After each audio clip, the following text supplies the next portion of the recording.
Hello everybody and welcome back to my channel. Today I'm going to be filming my wrap up for both February and March.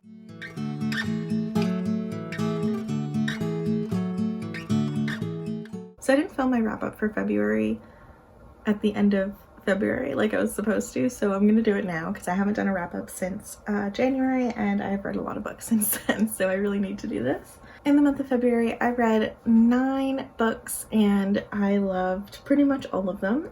There are only a couple that were like slight misses, but otherwise I had a really great reading month, one of the best reading months I've had in a long time. And I think it's because I started it off with a great note and I started it off doing Polarthon 2020, which is a readathon all about polar fantasy wintry reads, hosted by Jade over at JD Ray Reads. I vlogged that entire week as well, so I'll leave the link for that up below, up top and down below. But let's just get into the books that I read. So I read 5 books during Polarthon, which started off February on a fantastic note. The first book that I read was One by One by Ruth Ware. This was a mystery thriller set in the Swiss Alps, and it revolves around a small startup tech company who is coming to this alpine retreat, and after going skiing one night, one of them doesn't return and it turns out there's a murderer in their midst.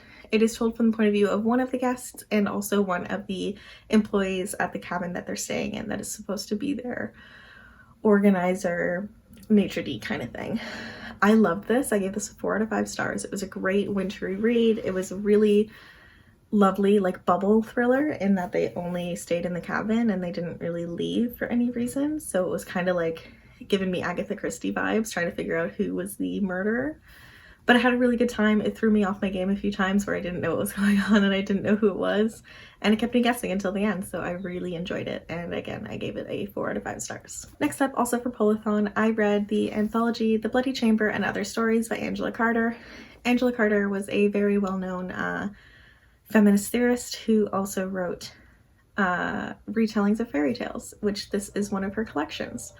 The Bloody Chamber is the title story and it takes up the first third of this little book, but then it also includes many other little retellings of fairy tales that have a very feminist air to them. I loved this. I also gave this one a 4 out of 5 stars. My favorite stories in it were, let me just look at my little notes here. I loved The Bloody Chamber, which was a retelling of the Bluebeard fairy tale. The Lady of the House of Love was one of my absolute favorites. This was a vampire story, which was super fun and I didn't expect to read. And then this also includes The Company of Wolves, which is my first Angela Carter fairy tale I ever read and also my all-time favorite. It is a retelling of Little Red Riding Hood. I adore it. In all of these stories, the women in these stories have a huge amount of autonomy, which most fairy tales tend to omit. And it's all very focused on female desire, female sexuality, female empowerment, and I'm always here for it. Next up was my first kind of miss for the readathon and for this year, and that was Finale by Stephanie Garber. This is the 3rd story in the Caraval trilogy, and I gave it a 3 out of 5 stars. I enjoyed it. It was a great wrap up to the story, but the love triangle didn't end in the way that I wanted it to, so it really pissed me off. And also it just kind of fell flat compared to the rest of the series. My favorite is definitely Legendary, which is the 2nd book in the series. The Caraval trilogy revolves around 2 sisters who end up being caught up in the world of Caraval, which is this crazy maze-like game hosted by a magical entity named Legend. And the ending of the game, the prize for winning the Caraval, is you get a wish granted by Legend. I won't say any more because they're just going to spoil it, and this is the 3rd book in the series, but overall it was a satisfying ending, but just something I wasn't the biggest fan of, so it was a 3 out of 5 stars for me. Next up is another conclusion to a series I've been reading for a very long time, and that was 5 Dark Fates by Kendare Blake. This is the 4th and final book in the 3 Dark Crowns series by Kendare Blake, which revolves around 3 sisters, triplets, who are born on this island called Fenburn, and they are born of the Queen. When they're children, they are separated and taken to 3 different areas on this island. They each have a different magical affinity. There's a poisoner, a naturalist, and an elemental, sorry. And when they're 16, they're supposed to come together and fight to the death, basically. Whoever wins becomes the next Queen of Fenburn. This story took so many twists and turns, and I again really enjoyed the ending of this. It was super fast paced, which I was very excited about, and most of her books, at least in this series, I found to be very fast paced. So if you're looking for a new fantasy that you really want to get through quickly, I highly recommend Three Dark Crowns. My favorite sister is Arsinoe, and this story like made me very happy considering she's my favorite, and I just really liked the way that they wrapped this up because I wasn't sure how they were going to do it, and I didn't expect what they did to happen, but it made me happy nonetheless. I gave this a 4 out of 5 stars. Next up was the last book I read for the Polarthon this year, and that was Spinning Silver by Naomi Novik. This is a adult fantasy standalone retelling of the fairy tale Rumpelstiltskin. It involves multitudes of Russian folklore, which is pretty standard for Naomi Novik, and it involves Russian type fairy folklore, which I really enjoyed. This book's big, it's chunky, it took me a lot longer to read than normal, but I really enjoyed it. The romance was interesting, it wasn't my favorite, but the romance wasn't my favorite part of the story, so I really enjoyed the characters. It followed 3 or 4 different characters majority of the time throughout the story, all women and all in very different financial and situational problems going on in their lives, but I really enjoyed it. The main character, what's her name again? Miriam.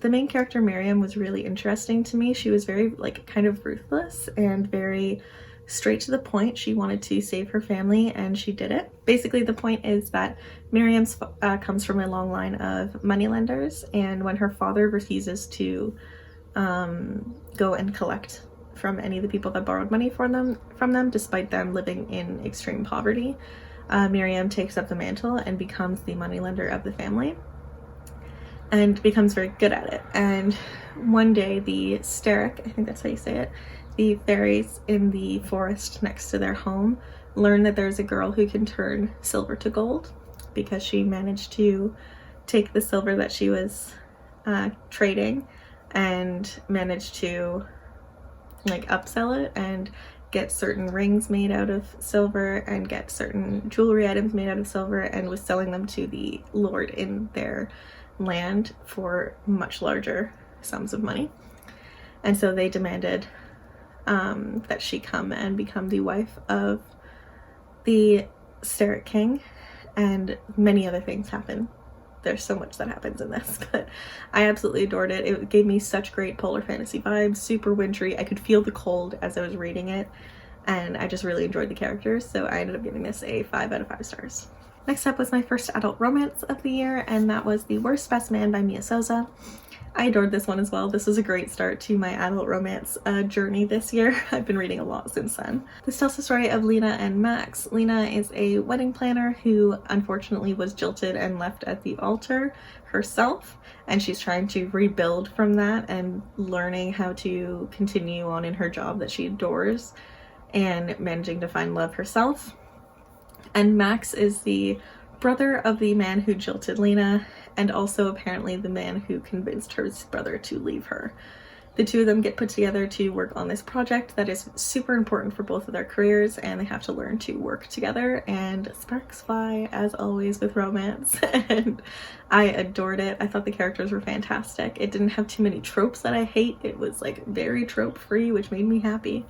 But I absolutely adored it. It was a great story and very satisfying read. I gave it a 5 out of 5 stars. Next up, I read my favorite book of the month of February, and that was Raybearer by Jordan Ifueko.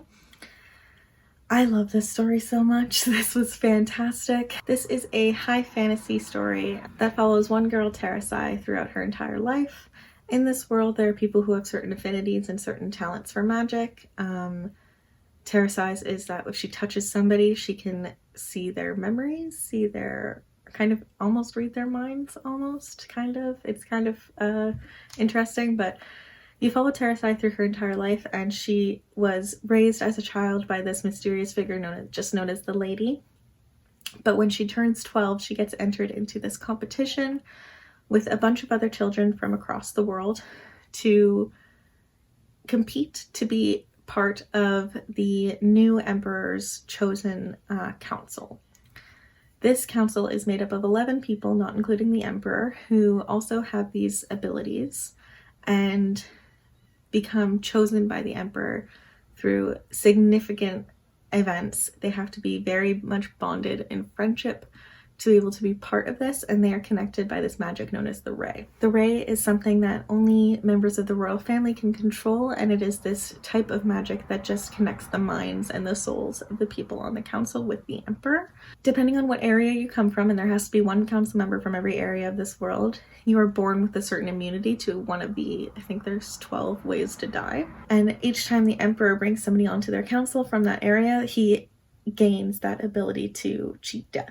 So by the time the emperor has created this entire council, the only way that he can die is of old age. However, the members of his council are also the ones that he is vulnerable to. They can kill the emperor. So there is a huge amount of trust that is built in this world. There's a huge amount of trust that is made in these friendships that are cultivated as children, and they grow together, they live together, they learn together, they love together. It's an incredible, I've never read a friendship like the ones that I've read in Raybearer, and that's what kind of hooked me to this story. Anyway, the lady ends up entering Terasai into this competition with one rule, and this rule is something that she has to obey, and that is once she gains the trust of the crown prince, she must kill him, which is one of my favorite tropes in fantasy, so I really enjoyed the way that this was done. But everything about this book I adored. I loved the magic system, I loved the world building, I loved the relationship between the characters.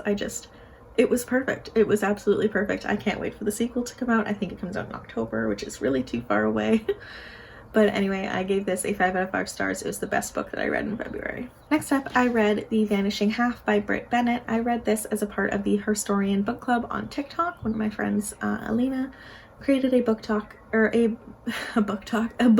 on Book Talk.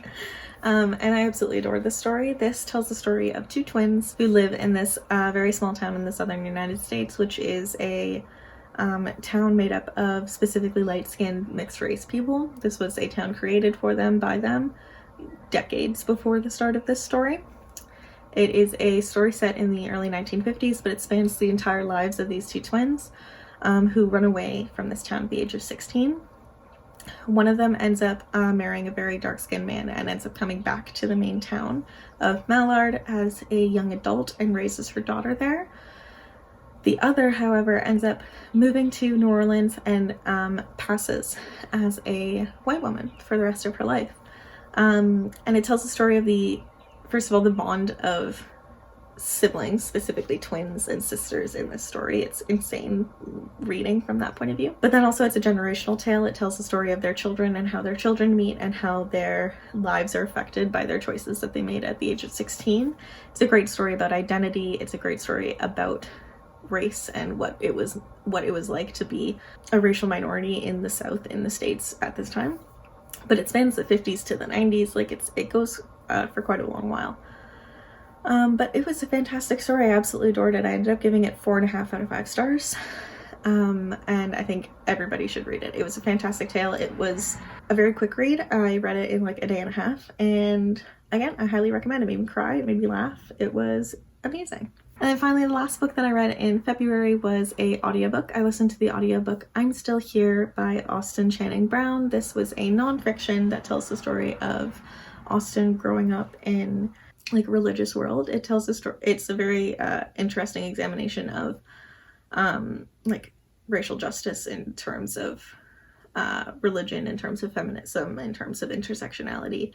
It was a super short listen, but it was very powerful, and I really enjoyed listening to Austin's point of view. Specifically, even just her talking about her name, that she was given the name of typically a white boy in order to, on like things like resumes, get further in life before people realize that she's not a white boy, but that's what her name kind of implies. Anyway, you should listen to it. It was fantastic. I didn't rate it because I'm not rating nonfiction this year because I'm trying to read more of it and be more critical about it. But yeah, that was the last book that I read in February. Now we're moving on to March reads. The very first book that I read in March was The Midnight Library by Matt Haig. This one I borrowed from my friend Victoria, so I don't have a physical copy with me yet, but I plan on getting one because I adored this book. This book tells the story of, I think her name is Nora. I'm horrible with names, I'm sorry. But it basically tells the story of Nora after she ends up attempting suicide. She wakes up in this place called the library where there are books spanning the shelves in like infinite directions, and she learns that behind each of the books is a different life she could have had if she made a different decision during her own life. And the point of the library is that it's a place in between, so she's not quite dead, not quite alive, and she will continue to search for a book with an ending that she enjoyed enough to live in. This book was super powerful. It had really great things to say about depression and mental illness and anxiety and the pressures that mental illness put on a person. It was super powerful. It made me cry. It was a really, really, really fascinating kind of sci-fi-ish read. And it was super short. It was super quick. But again, it packed a punch. I ended up giving it a 5 out of 5 stars. Next up, I listened to the audiobook of Punching the Air by Ibi Zoboi featuring Yusuf Salam. This told the story of a young black boy who ends up being sent to prison on a false charge. It is very much inspired by the Central Park 5, of which Yusuf Salam was a part. And it really has a lot to say about the prison industrial complex in the States and, again, racial inequality, racial profiling. I don't know, it was super powerful. It was written in verse, so it was a very beautiful book to listen to. I highly recommend the audiobook. But again, it was heartbreaking. It made me cry multiple times again as well, but it was a very, very important read. It had a lot of really important things to say, and I gave it a 4 out of 5 stars.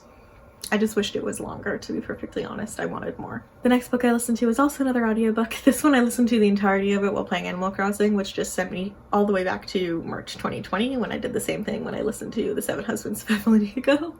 But I listened to Other Words for Home by Jasmine Warga. This one I saw on a whim on my library, on my Libby app, that I just ended up picking up after I looked at the Goodreads reviews and saw that Kayla from Books and Lala gave it a 5 stars. So I was like, perfect, that's an opinion I trust. So I ended up listening to it, and it was a gorgeous story. Oh my god. It told the story of Judah, who was a young Syrian girl who ended up having to move to the States when she was 13.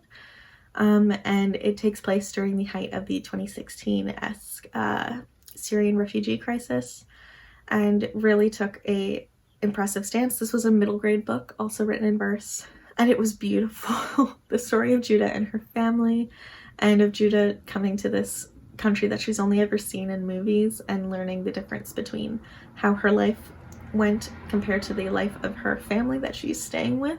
She's staying with her uncle and cousin, and I think it's in like Cincinnati or something like that.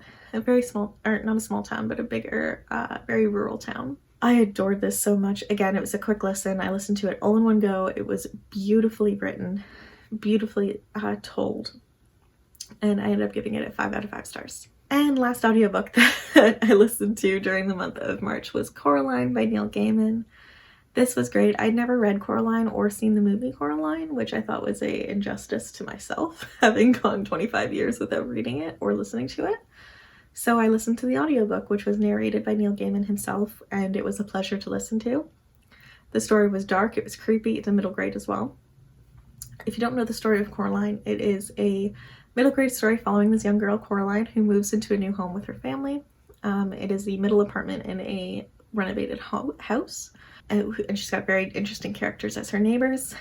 But one day she ends up finding this doll that looks exactly like her in the house. And then she comes across this tiny little door that leads her to a kind of alternate reality, where she's got her other home, complete with another mother and her other father.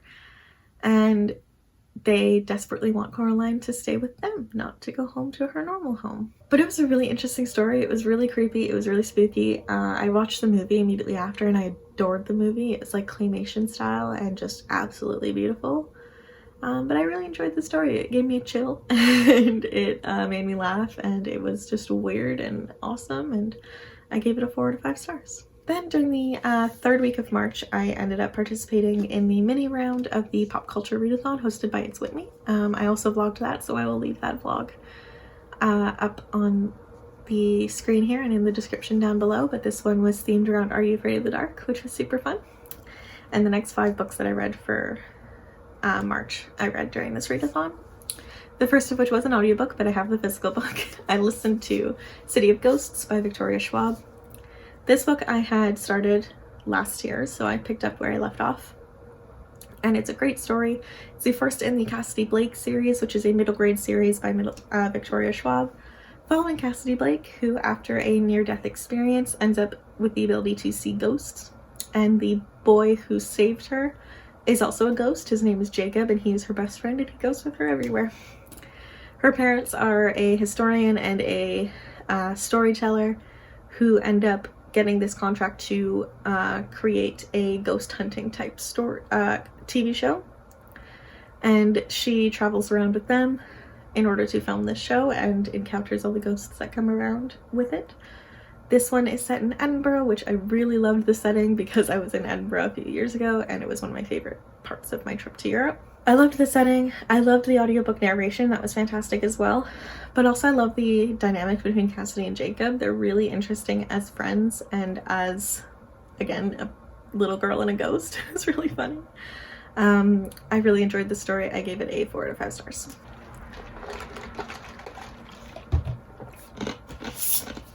Next up was the first graphic novel that I've read since January, and that was The Adventure Zone, Here There Be Gerblins Volume 1, by Clint McElroy, Griffin McElroy, Justin McElroy, Travis McElroy, and Carrie Peisch. Anyway, this is a graphic novelization of their podcast called The Adventure Zone, in which a father and his 3 sons play Dungeons and Dragons. This was super fun. I gave it a 3.5 out of 5 stars, mostly just because I felt kind of disconnected from the characters at some points. But I think that's on me. I think that's because this was my first foray into the Adventure Zone. I think I needed to listen to the podcast a bit more before I delve into this, because I didn't get the introduction to the characters that I think I wanted. But it was super fun. It followed a portion of the campaign, and like you see here, there's the moment where I think it's the dad is the DM, I'm not positive, but he kind of pops up in different areas of the story. His head just pops into the frame. I'll see if I can find one. Yeah, so you can see here, he shows up here. I don't know if you can see this, but he just kind of pops in and out of the story, which is super fun. The artwork was beautiful. It was a really interesting little story, and I definitely will be continuing, but I gave this a 3.5 out of 5 stars. Next up, we're getting into more romance, because I've been embracing spring with adult romance lately. But next up, I read Well Played by Jen Deluca, which is the sequel to Well Met. This set of adult romance books take place in a small town in Maine, Maryland, that revolves around a Renaissance fair. I loved Well Met so much when I read it last year. I rated it a 5 out of 5 stars, and this was no different. This followed the main character in Well Met's best friend, Stacy, who is also a native of this tiny town, has been a huge part of Ren Fair her entire life, and she ends up in a long distance over the internet / text message relationship with the lead singer of a band that shows up to Ren Fair every year, or so she thinks. This has a lot of tropes in it, but I just enjoyed it. I love the setting of this. I love the Ren Fair attitude, and I really enjoyed the characters. It was super fun, and I gave it a 5 out of 5 stars. Next up was a book that I expected to be a lot more lighthearted than it ended up being, but I still enjoyed it nonetheless, and this was Honey Girl by Morgan Rogers. This tells the story of, what's her name? Grace, who, after finishing her PhD in astronomy, yeah, she's an space expert, goes on a celebratory trip to Vegas with her friends and ends up getting drunk and getting married in Vegas to a girl named, what's her name? Yuki. Totally doesn't remember any of it, and after going back home and after going back home and feeling kind of discontented with her life and what's going on with her PhD and her career moving forward, she ends up deciding to spend the summer in New York City with her new wife, getting to know her a bit more and learning more about herself. This story really hit hard for me. I didn't like expect it to hit me this hard, but having just finished my master's and not quite sure what I'm going to do going forward, I really related to Grace in this book, and it really made me cry near the end of it. But it was a fantastic story. If you like female romance, this one is definitely for you. It was fun, it was lighthearted at times, but it also got super serious near the end, and it was really worth the read. Again, super short, a very quick read, but I highly recommend it. This was also 5 out of 5 stars. The last book that I read for the readathon was probably my favorite book of March, and that was The Silence of the Girls by Pat Barker. This is a historical fiction retelling of the Iliad, retelling of the Trojan War, from the point of view of Briseis, who was a minor queen whose town was taken over by the Greeks during the siege of Troy, and she ends up becoming a slave of Achilles. She ends up as one of the women who is just taken into the Greek camps to live as a spoil of war.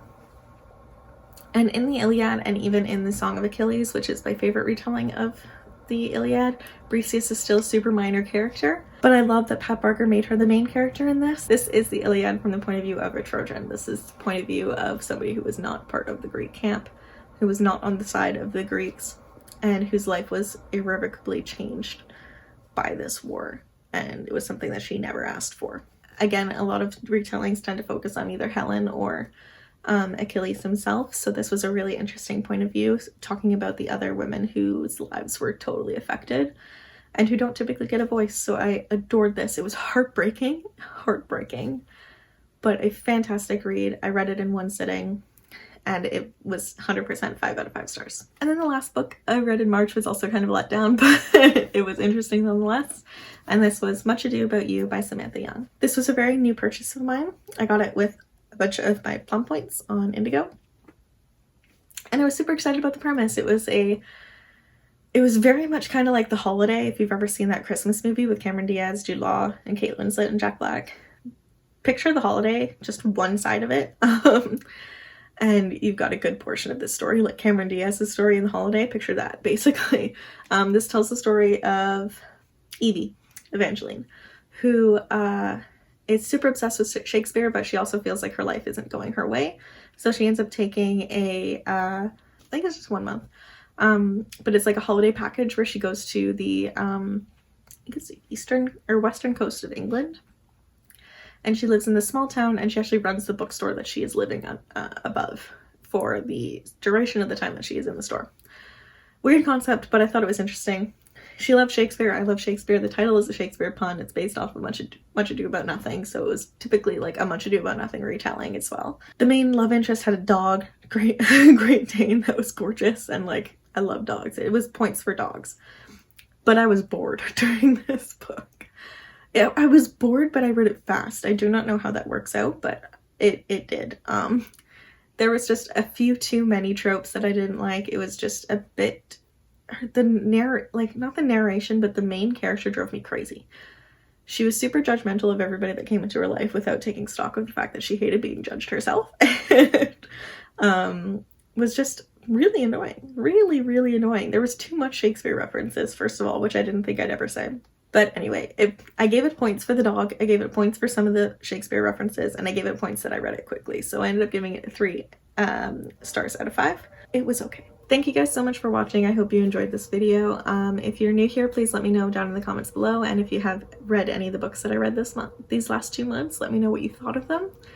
If you like this video, please give it a thumbs up because it really does support my channel. And if you're new here, please subscribe. I put out new bookish, organizing, and writing videos every week. And I will talk to you guys later. Bye-bye.